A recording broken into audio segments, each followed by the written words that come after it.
NT Ramarao గారి విగ్రహం అంటే ఇక్కడ పెడతామని చెప్పేసి చెప్తున్నారు. అయ్యా ఇవాళ ఎన్టీ రామారావు గారు ఇవాళ మీకు గుర్తొచ్చిందా? ఒక పెద్ద మనిషి అయితే 3 సార్లు సత్తుపల్లిలో గెలిచి మరి అక్కడ ఎన్టీ రామారావు గారి విగ్రహం కూడా పెట్టలే. ఆ తర్వాత మరి మేము ముఖ్యంగా కనుక చూసేటైతే మరి నేను ఒక విధంగా మరి అదేవిధంగా సండ్ర వెంకటవీరయ్య గారు మొదటిసారి సత్తుపల్లిలో ఎన్టీ రామారావు గారి విగ్రహం పెట్టినాం. అదేవిధంగా చూసినట్టయితే ఖమ్మంలో కనుక చూసినట్టయితే తెలంగాణలో ఎక్కడ లేనటువంటి ఎత్తుగా మన అందరి హృదయాల్లో ఉన్నటువంటి ఎన్టీ రామారావు గారిని అంతే ఎత్తులో ఉండాలని చెప్పి 60 ఫీట్ల విగ్రహాన్ని మరి వాళ్ళ ఖమ్మంలో కూడా పెట్టాం.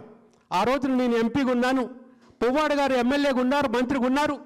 ఆ ఎన్టీ రామారావు గారి విగ్రహం ఖచ్చితంగా కూడా మన ఖమ్మం నడిబడ్డులు ఉండాలని చెప్పేసి 60 ఫీట్ల విగ్రహం పెట్టాం.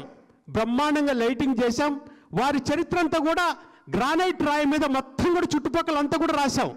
అటువంటిది కనీసం ఆ విగ్రహాన్ని ఈ రోజున ఉన్న లైట్లను కూడా మార్పేసి అక్కడ ఉన్నటువంటి చరిత్రను కూడా చెరిపేసి ఈ విధంగా అక్కడ గ్రానైట్ రాళ్లల్లో ఎన్టీ రామారావు గారి చరిత్ర చూపెడితే ఆ రాళ్లను కూడా తొలగించారు. ఎంత బాధ అనిపిస్తుందంటే ఇక్కడ మట్టుకి ఎన్నికల టైంలో ఎన్టీ రామారావు గారు పేరు పెట్టుకొని ముసుగులో ఈ విధంగా మాట్లాడుతుంటే బాధ అనిపిస్తుంది.